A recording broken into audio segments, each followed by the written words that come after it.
And there's water in there. Mm-hmm.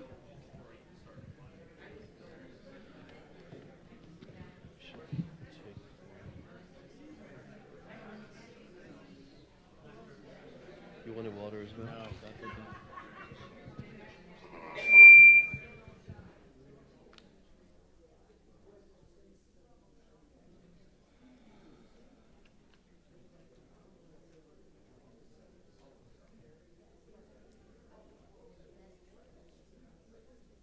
Okay, I think we're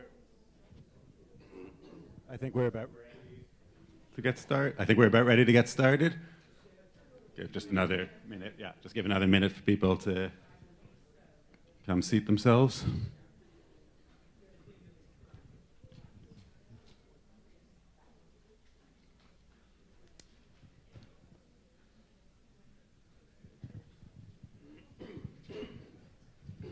And welcome to our second panel of the day, where we'll be looking at responses to fascism, Jewish responses to fascism in Europe.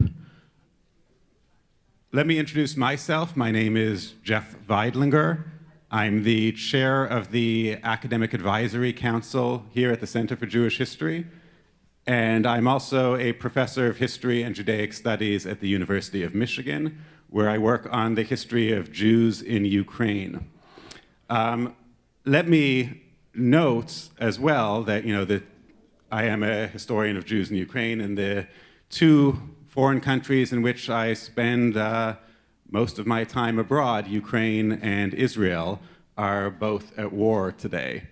And I want to acknowledge that. I know it's been acknowledged already, but I do want to acknowledge that and acknowledge the pain that many of us are feeling right now. May those who lost loved ones in Israel last week be comforted among the mourners of Zion and Jerusalem. May the captives be speedily returned in full health and spirit, restored full health and spirit. And may the innocents be protected in what is to come in the coming days, weeks, and God forbid, months. I know these are difficult times, and we are here to talk about other difficult times in the past. So let me introduce our panelists today. To my left there is Ken Moss, who is the Harriet and Ulrich Meyer Professor of Jewish History at the University of Chicago. He's a specialist on Jewish history in Eastern Europe and is the author, most recently, of An Unchosen People, Jewish Political Reckoning in Interwar Poland, and the editor also, most recently, of Volume 7 of the Posen Library of Jewish Culture and Civilization on National Renaissance and International Horizons, 1880 to 1918, a book that I actually just received a copy of, and it really is a magnificent collection of material. Thank you. Editor with Professor Israel Bartal. Yeah, co-editor with Israel Bartal, yeah. Thank you. And he is working on a book now, perhaps, called Israel's Future, A History, which I'm sure is changing as we speak.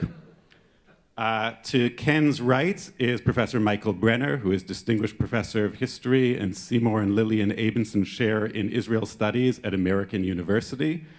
Professor Brenner has been awarded the Order of Merit of the Federal Republic of Germany and was the first recipient of the Salo W. and Jeanette M. Barron Award for Scholarly Excellence in Research on the Jewish Experience. He is the author of 9 books on Israel, Zionism, and Germany, and most recently, the author of In Hitler's Munich, The Jews and the Revolution and the Rise of Nazism. And then to Michael's right is Shira Klein, who is Associate Professor at Chapman University, and she is an expert on Jews in Italy and is the author of Italy's Jews from Emancipation to Fascism. And she's currently working on Jewish participation in Italy's African empire from the 1890s to World War II. She is also a digital historian and is the author of a very important article on Wikipedia and the falsification of history, and of Holocaust history in Wikipedia.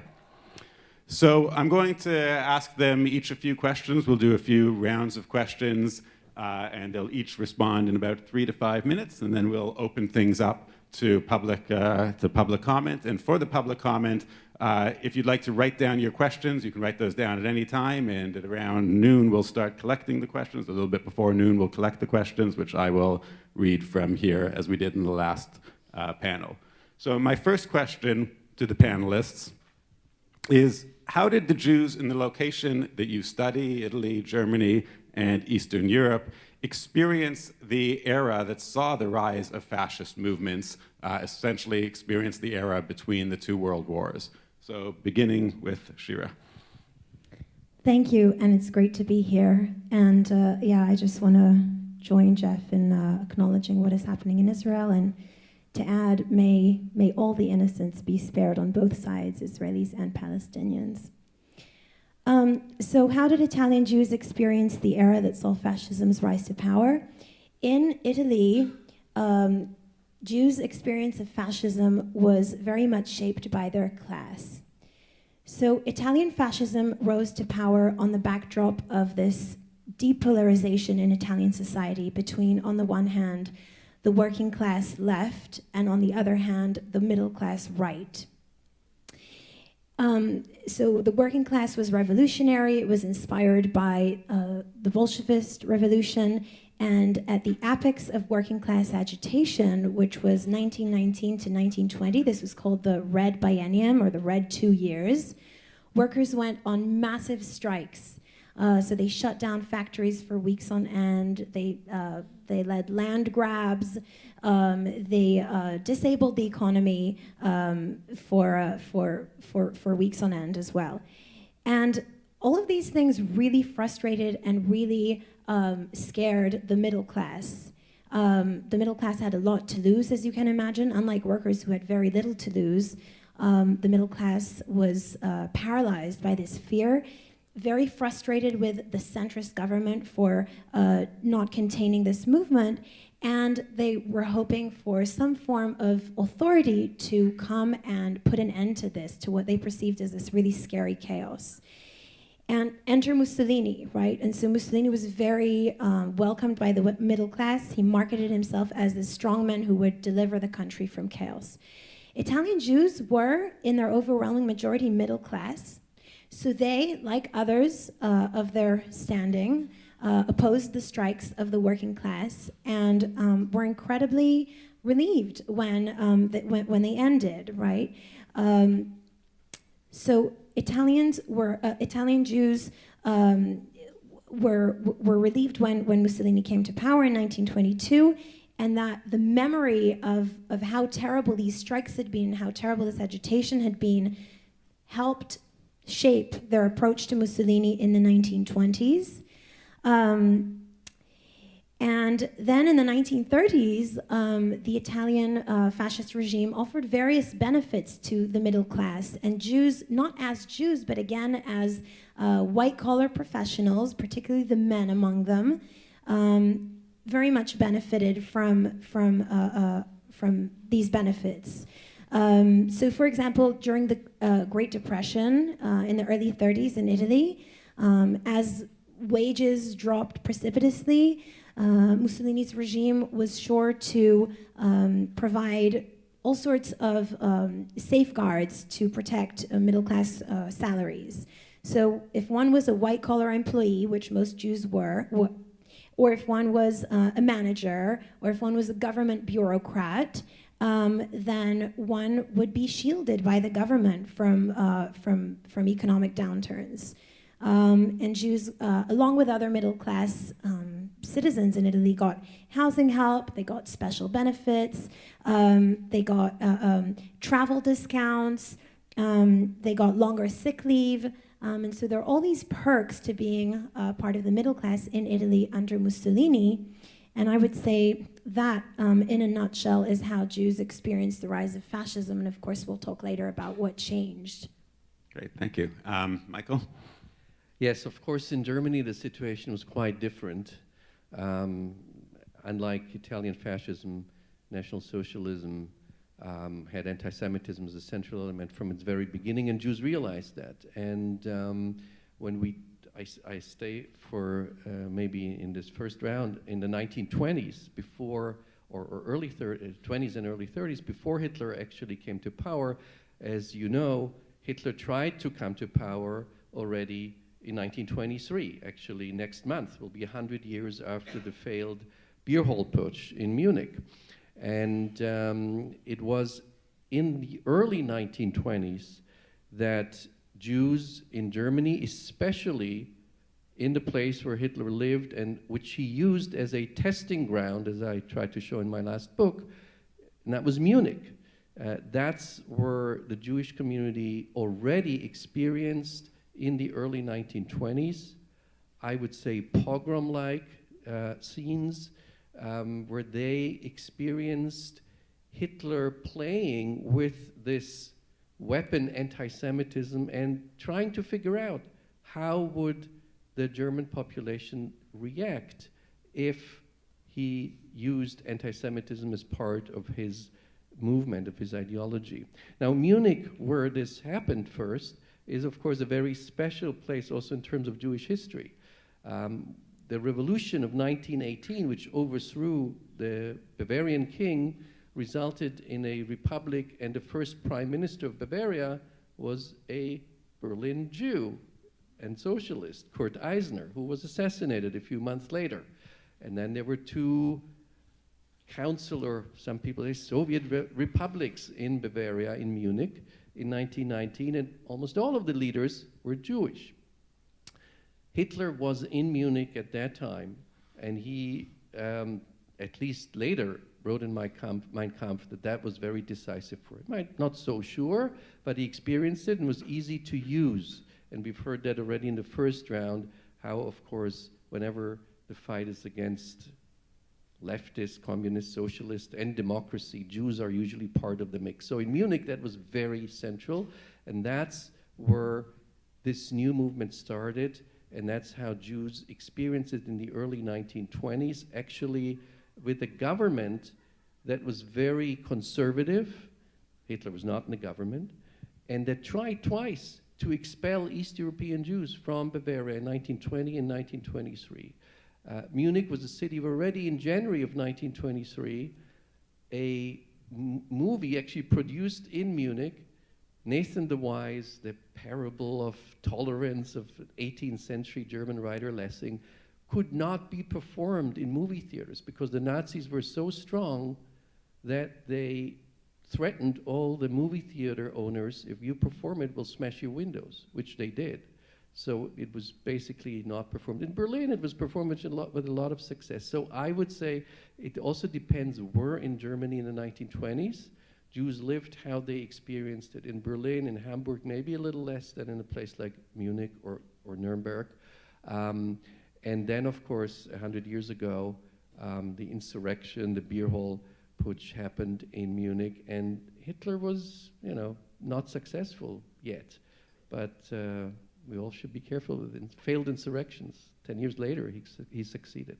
So that's just a little glimpse, maybe also on a local level, at the very stage where Hitler developed his movement. And Kenya, as we move further to the east. Well, I think one thing to keep in mind as we think about the experience of the 20s and 30s for Jews in Eastern Europe is that we're dealing with many different countries, tremendously variegated Jewish populations. Leaving aside Soviet Jews, the Jews of Soviet Ukraine and Belarus, we're talking about 5+ million people, 3 million of whom were in Poland, and I'll concentrate my remarks on Poland for that reason. But even within the Polish Jewish community, obviously there was a tremendous range of experiences, just as there were a tremendous range of religious and cultural identities, class sensibilities, politics. So having said that, I think if we had to begin somewhere to generalize, I think it's fair to say that in the interwar period, for Polish Jews and mutatis mutandis for Jews in Romania, certainly Jews in Hungary in a different way, the horizon was one that looked darker and darker, even though in many ways, for much of this time, everyday life could be lived without particular trouble because of one's Jewishness. And I think if we had to sum up that horizon, we would say that a substantial part of the societies, the deeply divided societies around Jews, deeply divided, among other things, over how they felt about Jews, but a substantial part of those societies and a growing part of those societies embraced or were open to the idea, there's a range here, that Jews, this large community within their societies, were a problem of some sort, maybe a grave problem, maybe a terrible threat to the commonweal of the nation. That was the view of an expanding right. And then, maybe at any rate, some kind of problem. This was linked to many things. These were societies that had tremendous developmental, they were new states ruling over societies that have faced all kinds of developmental problems. These were poor societies with a lot of people living hand to mouth. This got even worse during the Great Depression. In a place like Poland, there were 4 million unemployed or underemployed people out of a population of about 30 million. And in this setting, the Jews of Eastern Europe, quite differently from the Jewish community of Italy and Germany, which were broadly bourgeois Jewish communities, well integrated into generally well-off middle classes, the Jews of Eastern Europe were a much larger population, both absolutely and relatively. So the Jews of Poland, about 3 million Polish Jews, a little more by the end of the period. That's 10% of the population. They were also somewhere around 35 to 45% of the urban population. And they were, on paper, 50% of the so-called middle class, or at least the commercial middle class. Now, when you dig down, the vast majority of those people were not wealthy industrialists. They were desperately impoverished petty merchants. But if you were sort of looking at this as a Jew and thinking, will the larger society allow this to stand, in which we are the urban population, especially as you go further east, in which we are the middle class population, whatever that might mean, there were lots of reasons to worry that it wouldn't. And I think maybe that's where I'll stop, and we can drill down into the kind of particularities of that in the next question. Yeah, because you've kind of gotten on to what the next question is about, which is really what the movements, what right-wing, authoritarian, fascist, national socialist movements had to say specifically about the Jews, and the extent to which anti-Semitism was embedded within their ideology or was not embedded within their ideology, and if so, what types of anti-Semitism that was, whether it was instrumentalized or whether it was actually systemic in their ideologies. So we'll go in the same order, starting with Shira. So in Italy, the history of anti-Semitism has one big watershed moment, and that is 1938. Prior to 1938, Italian fascism did not have anti-Semitism on its banner. There was rampant anti-Semitism in Italy, but it had existed before the fascists came to power, and it came from the conservative right, and especially the Catholic Church. And that was true for earlier decades as well. Right-wingers in Italy, as elsewhere in Europe, fanned stereotypes about a quote-unquote world Jewry, seeped in liberalism, in Russian communism. They talked about Jews as atheists, as Bolshevists, as cosmopolitan, right? Today cosmopolitan is a nice word, but in a hyper-nationalist Italy of the interwar, it was a really grave charge. And by the way, the irony is that Jews in Italy were as far as possible from communism. There were a handful of communist Italian Jews, but overall, like I said, they tended to oppose this kind of working class ideology. And high up fascist officials were not immune to this. They partook in the same kinds of accusations. Mussolini himself penned an article about that was full of stereotypes about Jews, speaking about them as the Jewish bankers of London and New York.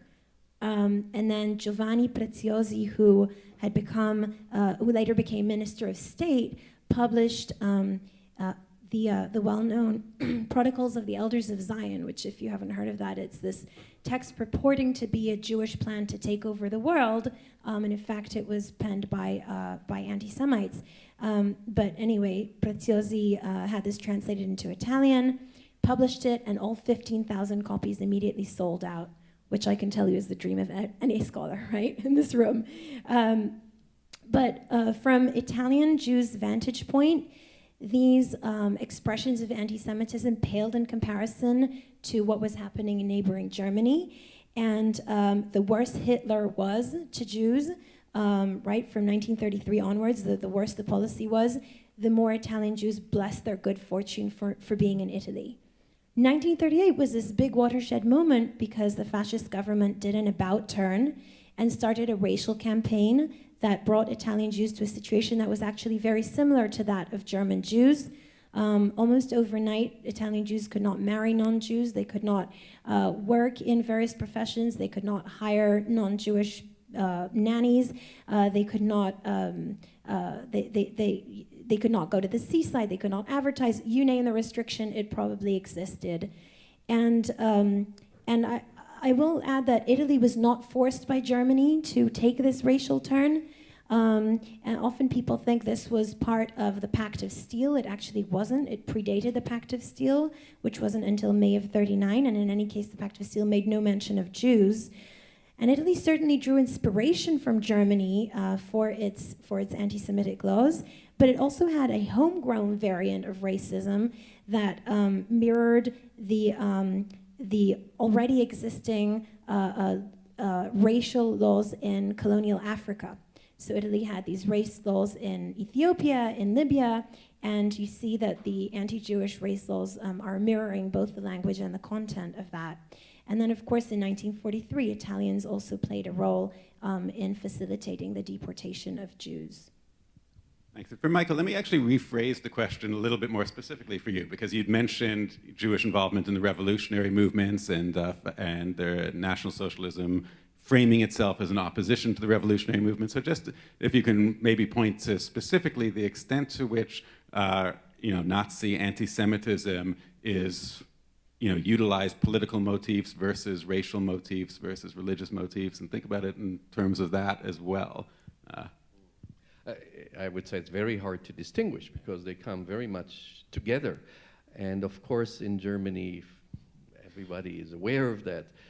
Anti-Semitism was a very crucial systemic part of the ideology of National Socialism. So if the watershed in Italy was 1938, in Germany it was 1919-20, and that's already when Hitler had taken over and renamed the party, now the Nazi Party, National Socialist Workers' Party, and also basically coined a party program that depicted the Jew, as they would say, as the enemy of this newly defined community, the Volksgemeinschaft, the community of the German people, which now was defined as Aryan, and Jews were strangers in Germany. And so that came with the very establishment of the Nazi movement.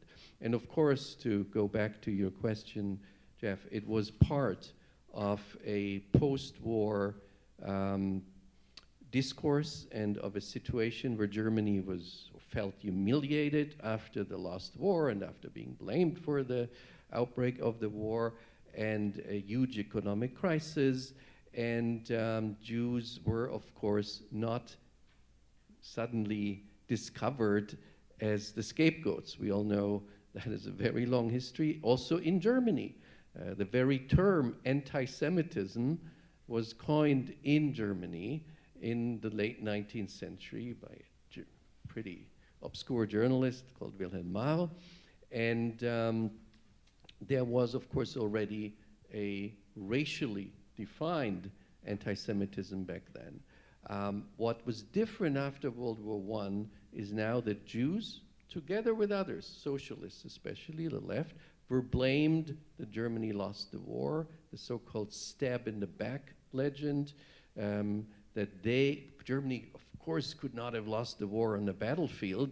It must have been the internal enemies of the Jews. So this was very prominent already in the very early 1920s, as every single Nazi poster and propaganda piece made clear. I just want to say one last sentence.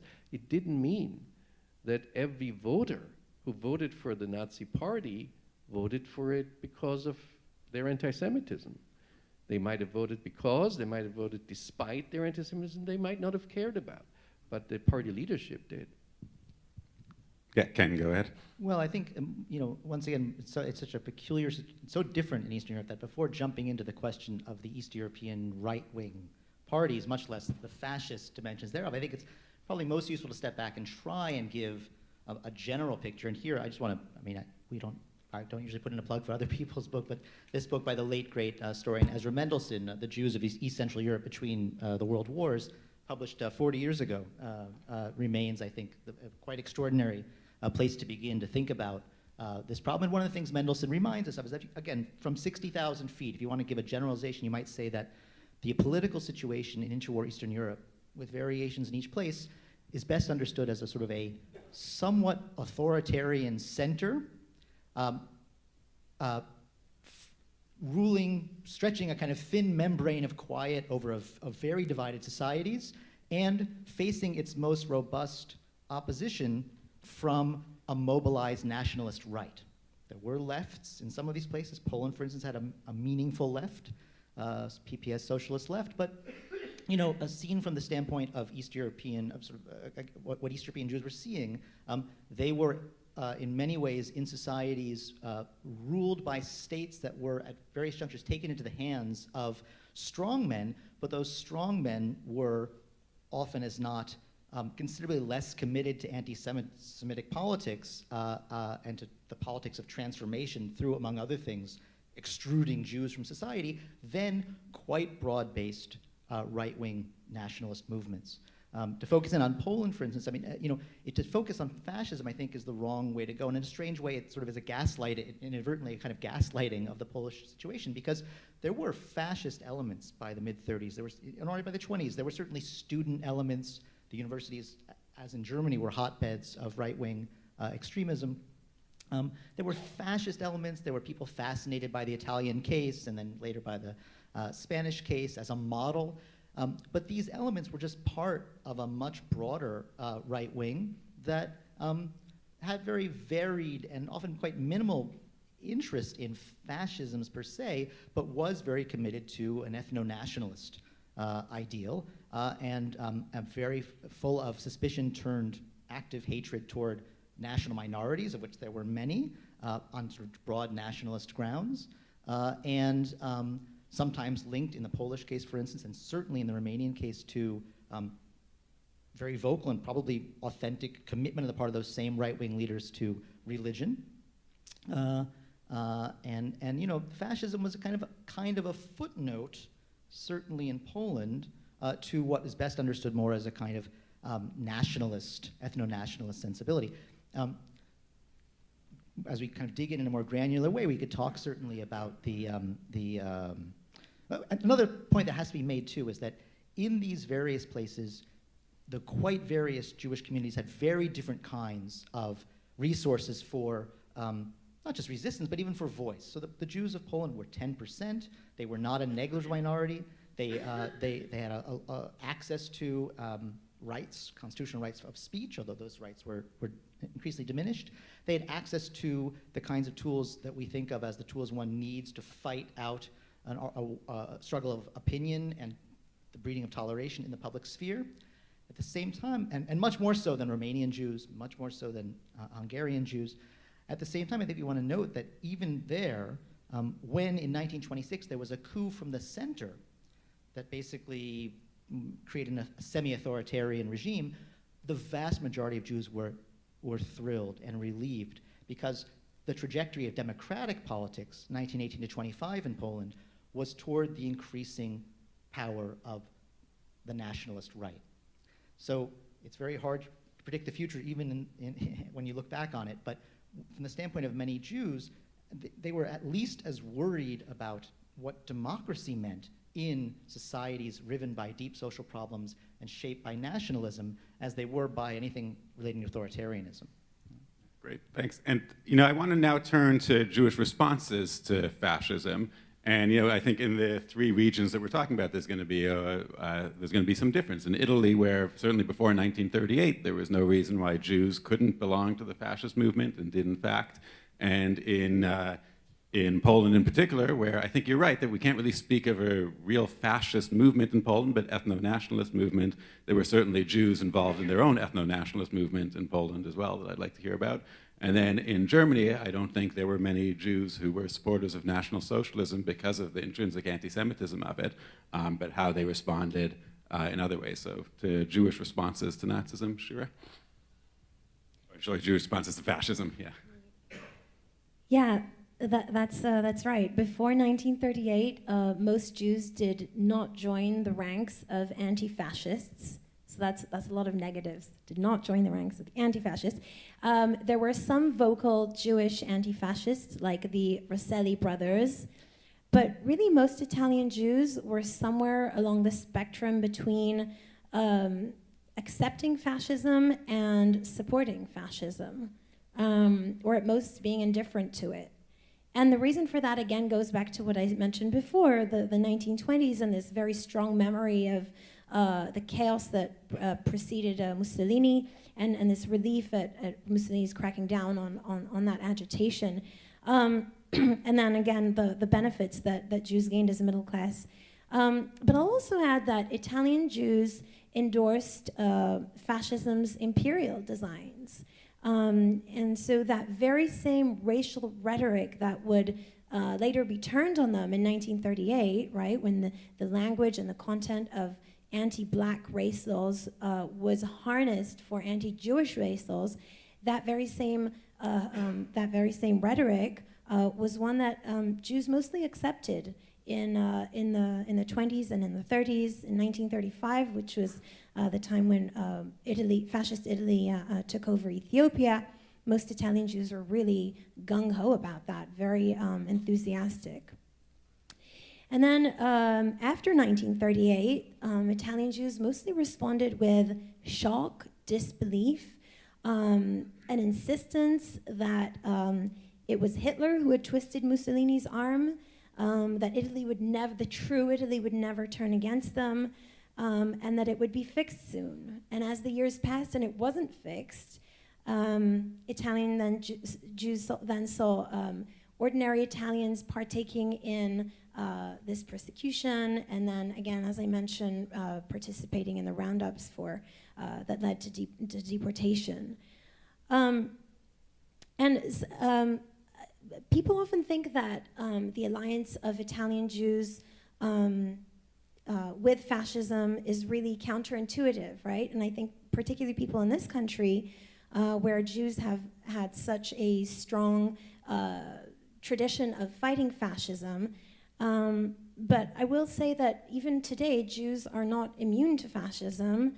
And in my home country, Israel, right, fascist tendencies, as sort of Ruth mentioned before, are rearing their ugly heads. So to the extent that we're speaking about militarism, homophobia, xenophobia, chauvinism, consolidation of power in the hands of the executive, all of these things are happening today, again, by Jews. But to go back to Italy, Italian Jews today, I think, have a deep discomfort about their ancestors having tolerated or even supported fascism. And I'll just end with like a little anecdote that when I did my research in Italy, I did research in a whole bunch of cities. And one of the cities, I was working in the archive of the Jewish community, and the archivist said, before you scan any document over here, you have to get permission for every single document you scan. And that whoever's worked in archives knows that that's a very unusual request, right? Particularly when you're looking at hundreds of documents. And I said, why do I need your permission for every single document? Surely it's enough to just give me permission to look at a certain collection. And he said, can you imagine how people would feel if they saw in your book that you mention, based on this archival collection, that their grandparent was supportive of fascism? Can you imagine how they would feel? And I think that's really illustrative of this discomfort that Jews in Italy have today, right, where of course we know how things turned out. Let me just, before going to Michael, let me remind the audience that you can be writing down questions, and we will soon be collecting questions. And for those of you who are watching online, you can also pose questions in the chat function, and somebody in that room over there will write them down and bring them to me, and we can ask those too. So we'll soon be turning to those. Michael. So when Hitler came to power in January 1933, Jews reacted in different ways. And let me remind you, Jews were surprised as many others. I looked recently at the messages for the new year, published in December 1932 in the Jewish newspapers, and there was this kind of optimism. Things are getting better. And the Nazis finally lost some votes in the last elections. And it will be a good year. That was kind of not rarely expressed. But when still in January 1933, the first Jewish museum in Berlin was inaugurated. And even in March, after Hitler was already chancellor, a Prussian delegation came to the Jewish Museum in Berlin to admire the collection of the new museum. So that was the situation. But I would say Jews reacted in 4 different ways. There was a small fringe of very nationalist German Jews, very right-wing German Jews. I wouldn't say too large a number, but they were also audible. Somebody like Hans-Joachim Schoeps, a young youth leader at the time, they would try to say we should somehow collaborate. They knew that they could never join the Nazi party, but they said, let's distance ourselves from the East European Jews and we are the true German Jews and we'll do some kind of collaboration. Of course, they did get no response from Hitler and the Nazi government. The much, much larger group, by far the largest, were the Jews who called themselves liberal German Jews, or often we might call them, you know, to some degree assimilated. And they had, in a way, the hardest time. As Max Liebermann, famous impressionist painter, expressed it in a letter to Mayor Dizengoff and to Mayor of Tel Aviv and to Bialik, the national Jewish poet, he said, this fate weighs really hard on all of us, but especially on us, assimilated German Jews, he said, who have been dreaming the dream of assimilation, of being just Germans first, and now we have to awake from this dream. So that was already in early 1933. And I think it expresses well this ideology also around the Zentralverein, the Central Association of German citizens of the Jewish faith. And they tried with the common means, with the traditional means, to adapt themselves to the new regime. And of course, like many others, they hoped, like many non-Jews too, they hoped that, you know, Hitler's government would go away after a while. And after all, Jews were just 1% in Germany, about 500,000, little more than 500,000 in 1933. So there was no way of actively fighting there and in any successful way. The third part were the Zionists. And the Zionists, in a way said, see, we told you so. Anti-Semitism has always been there, it's strong, and of course their answer was you should go and leave Germany and go especially to Palestine. Interestingly, most German Zionists had not done so before 1933 themselves. Then they told the poor East European Jews, oh, you know, we'll give you money and support you that you can go because you're suffering. But now German Zionists felt that they should go. And the fourth group were the Orthodox German Jews who, and if you look at how the Orthodox papers reacted in 1933, it was also a very traditional way, you know. First of all, you can find the accusation, it was all the non-observant Jews who brought this suffering because they didn't fulfill the mitzvah. They didn't really live the Jewish lives. And in the end, you know, we'll trust in God and that will help us. So these were, I would say, 4 different modes of different groups of German Jews, how to respond in 1933. As I said, I think by then it was already too late to fight Nazism in a successful way.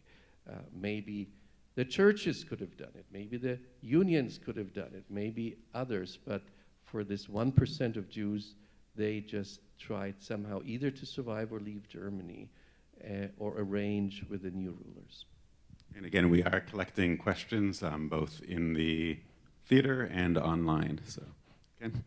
Let me divide the question up because I think it's worth asking how Polish Jews particularly helped or sought to fight Nazism in Germany. And maybe I can finally speak to the question of fascism rather than pushing it to the side. I mean, there certainly were, first of all, it remains to be just reiterated that until the late 30s in Poland, the regime was not officially committed to extrusionary anti-Semitism. And so we're not talking about a situation remotely like either of these two situations, in the sense that the question of one's relation to fascism is really a relation to one's own government until, again, the late 30s. Here, you know, another thing to say is Polish Jewry, even more than most Jewries, was profoundly divided along ideological lines. There was a robust socialist, Marxist, socialist, anarchist, and also small but much hyped communist left in Polish Jewry, and figures like in those worlds, and some elements on the left, the socialist left of the Zionist movement. The term fascism meant a lot. To come back to points that were made by the panelists of the previous panel, it was a term that resonated analytically for those on and close to the left across the world. And for those figures, you know, they thought themselves to be facing an iteration of fascism. And so, you know, several thousand Polish Jews, almost all linked in some ways to the left, went off to fight in the Spanish Civil War in the International Brigades on the Republican side, as did many German Jews and American Jews. Most often, not because per se they were Jewish, but because they understood this as a front in a single struggle between fascism and republicanism, or fascism and socialism, what have you. Most Polish Jews, of course, did not think that, and nor did they have any obvious way to fight Nazism, but especially right at the very beginning, after the ascension of the Nazis to power, many Polish Jews, certainly it seems like the large majority across the camps, were strongly committed to the idea that they should try and do something, and the something, especially between 33 and 34, which also resonated here in the US, especially in New York, was some kind of idea of a worldwide Jewish boycott. If we boycott German goods, at the very least we'll have a symbolic effect, and maybe we can have a real effect.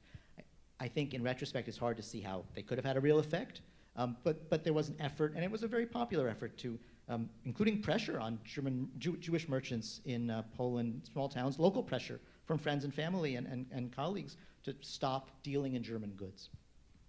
By 35, that was clearly not going to go anywhere for a variety of reasons. And I think taking a big step back, if we ask a different question, what was East European Jewish resistance, what could it have been to this much more amorphous world of feeling like your future is being foreclosed, feeling like it's unlikely that your kids are going to have a place in this society that they'd want to have, or at any rate, it's less and less likely.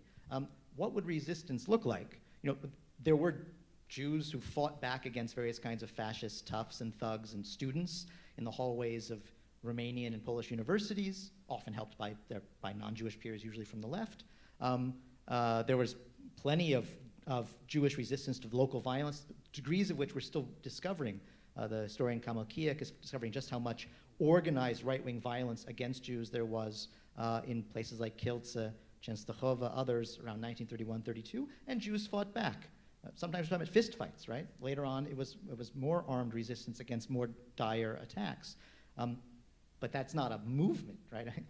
And I think in some ways the real question becomes, was trying to get out resistance, or was it running away? And that's certainly not my place to cast aspersions, those try to get out, but it's worth remembering many Polish Jews would have just wanted to leave, and it was hard to get anywhere. Palestine was an interesting partial exception in 32 to 36. The last thing I'll say is, and to come back to Shira's point, that there's certainly nothing hardwired into Jewish political culture in Eastern Europe that makes for supporting democracy. And I'm not sure I can blame them. Democracy is an essential part of, unfortunately, far right-wing movements in all sorts of places, including Israel today. It's not the natural, eternal enemy of fascism, and I think that's something to remember. Okay, thank you. Do we have time to do questions? Yes. Yeah, we go till 12:15, is that correct? Yeah, okay, all right, great. All right, so there's a few, I can group the questions into a few general categories. I think one of them is historical questions. And the historical questions relate a lot to the situation in Italy, the extent, really they all relate to the extent to which, or somewhat, of Jewish involvement in fascist movements. and then the extent to which in Italy anti-Jewish laws were imposed as a result of Hitler's influence, or whether they were domestic creation. So that's one, and then Jewish involvement in fascism in all three of the countries. Were there Jews who were involved in fascism in Germany and Jewish fascist movements in Poland as well? So maybe we'll start with that, a quick round on that, and then the other group of questions has to do with the contemporary moment that we're in. So I'll save that for the next round. So Shira? So just more on how Jews endorsed fascism? Yeah, I think there's two different types of questions. So one is, yes, how Jews in Italy endorsed fascism, the extent to which they did, and then the other, the extent to which anti-Semitic developments in fascist Italy were domestic developments or were responses to Hitler's rise in Germany. Right.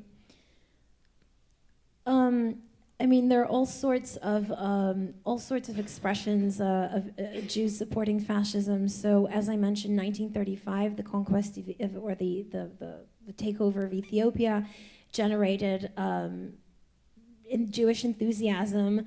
Italian Jewish women would give their wedding rings along with non-Jewish women. This was called sort of the collection of gold for the patria, for the fatherland. Jews would give money to fascist causes.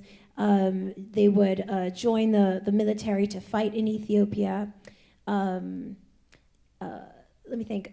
Jewish children were in fascist youth groups. This was sort of de rigueur, but it wasn't completely, mandatory. But Jewish parents were normally happy to send their their children to fascist youth movements. So these are just a few kind of anecdotal examples. And maybe one thing I'll add that just to provide some new information is even Jews in Libya. There's an interesting phenomenon over there of Jews in Libya endorsing fascism, which is kind of in a way that to me is really surprising. Still working on this is the topic of my second book. But even as this regime is discriminating against colonial subjects, here are these colonial subjects who are helping it and actually going to fight in the Ethiopian War. And then for the second question of Hitler did not, so this is a very common misperception. Hitler did not force Mussolini, or Germany did not force Italy to enact the racial laws, and Italy's racial turn is still being discussed by historians. Some people say it is really an effect of the colonial policies that defined races. And acted on that. And some people say it was more a demographic thing. Some people say it was because Mussolini's popularity had dwindled by then, and so he was in search of a new enemy to rile up Italians to support him. So that is still a question. And Michael? Well, in Germany, it was basically impossible for Jews to openly embrace National Socialism because the party controlled who was a member or who would even be allowed in any of their rallies, and you were only allowed as an Aryan. Now, sometimes the question was who was an Aryan, and there are, of course, individuals who have very partially Jewish biographies who wanted to prove themselves, and not only to the Nazi party, but also other very right-wing organizations. I mentioned before that the first Prime Minister of Bavaria, Kurt Eisner, was assassinated a few months after he took office, and that was in February 1919. And his assassin was a 20-year-old called Graf von Arco. Now, Arco was a very prominent Bavarian Austrian aristocratic family, but on his mother's side, she was a née Oppenheimer. So the Oppenheimers were, of course, they were already baptized, I think third generation, important banking family, and he wanted to show to the organization he wanted to belong to, the Thule organization, a very right-wing fascist core group in Munich, that he could belong to by doing this. Didn't help him, of course. but you have cases like that. But Jews were basically not allowed to join any of these organizations. Again, there were some who tried in 1933 or even 32 already to find a way to align themselves, and that all failed terribly. The East European case, again, is much more complicated. In some sense, it's just as simple in the sense that all of the organized East European expressly fascist, or close enough that within spitting distance, as it were, fascist movements were intensely anti-Semitic, and Jews were not allowed. So the Iron Guard in Romania, the Arrow Cross in Hungary, the so-called Phalangists or the ABC group in Poland, whatever. I mean, no Jews allowed. So that was an easy answer to the question. Were there Jews on the right, and what does that look like, and were they shaped by fascism, is a harder question, which can't simply be answered by no. If people are interested in sort of the Polish Jewish case, I think there's a very careful and very intelligent book by my colleague Dan Heller on the Beitar movement, on the youth movement of the Zionist revisionists. So there were elements in the Polish Jewish world who would have called themselves rightists. And let me actually take one step back and say, unlike the Italian case, there were Jewish bourgeoisies who were, broadly speaking, assimilated to the dominant culture. Certainly that defined a good half of Hungarian Jews. It was an important, much smaller but important part of Polish Jewry. But they identified with, I think really universally, the liberal strands in the larger national culture. So that wasn't a path to fascism for anyone. Within the Zionist right, you had elements certainly among the young people.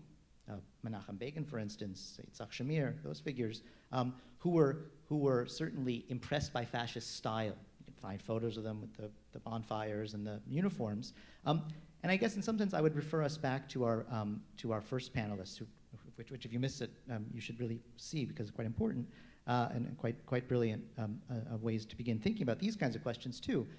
One essential point one of the panelists made was that one defining feature of fascism is not just readiness to use violence, because people on both right and left in many ways in this part of the world were, but a commitment to the idea that violence is good, it's essential, it's the essence of politics, it's how you build a future. You should yourself take part in it. It makes you a better person, better part of the nation. Those ideas, I think, are not easily found in a very straightforward way in the revisionist right in Poland, but they're there, and you can certainly find elements of them in the revisionist youth scene in Palestine, the mid-30s even, people like Yevin. So we'd have to begin to answer that even more fully. We'd have to think more carefully about what fascism could mean and how it relates, without any kind of hard line that splits it, to a larger world of rightist politics. Thanks. And then in the time remaining, the larger stack of questions that I have here ask about the current moment, and particularly about perceptions of the rise of fascism in the United States and what people see as the rise of fascist movements in power in Israel as well.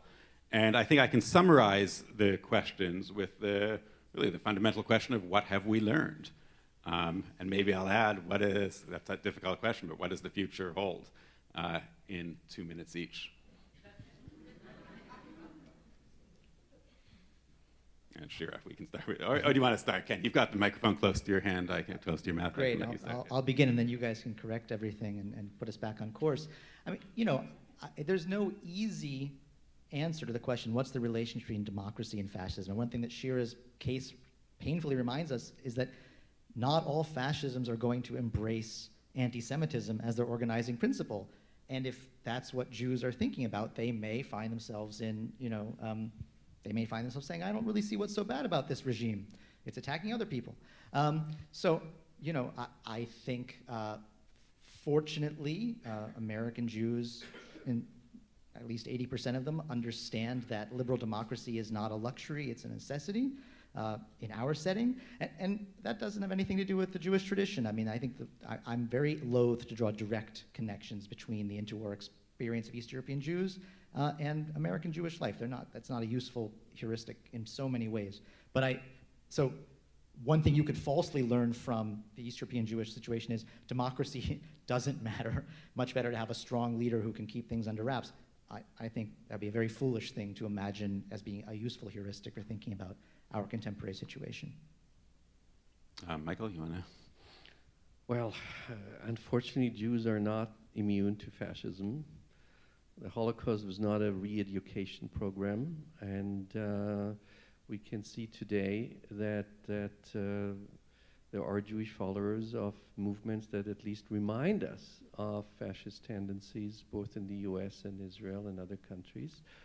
Even in Germany, the AfD, this very right-wing party, has its tiny but still a circle called Jews of the AfD. I think most of them are actually of, like most Jews in Germany today, are of former Soviet background, but it's a small group, but you know, it's important for this party, which is also interesting, that today's right-wing populist parties, I would say in most of Europe and of course in America, try to say that they are not anti-Semitic. And often, you know, some others fall into that trap. I would say anti-Semitism is part of them, it's systemic, but it's very important for them after the Holocaust to say we're not anti-Semitic. And of course, if Israel has a very right-wing government, that helps them. So that's a very complicated situation today, very complicated world. I would still, I always like to end on a more positive note. As Ken said, I mean, it is also, we shouldn't forget that the great majority of American Jews have always voted maybe against their economic interests and have voted more to the left than maybe their economic interests would have been. The same, by the way, as was true for German Jews in the Weimar Republic. Sure.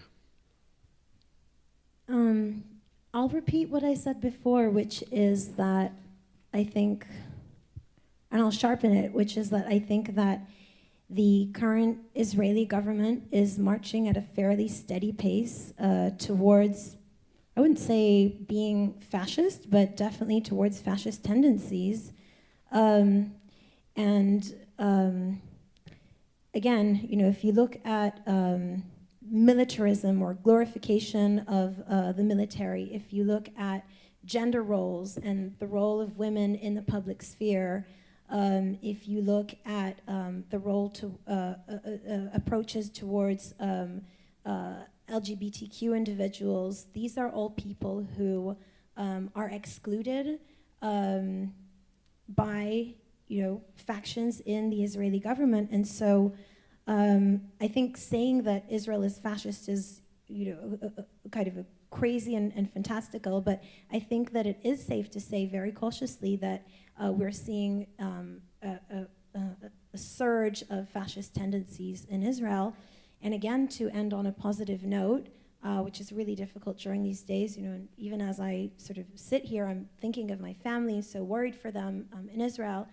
But yeah, I mean, my hope is that one of the things that will come out of these tendencies is perhaps a redefinition of the relationship between American Jews who, like Michael said, have been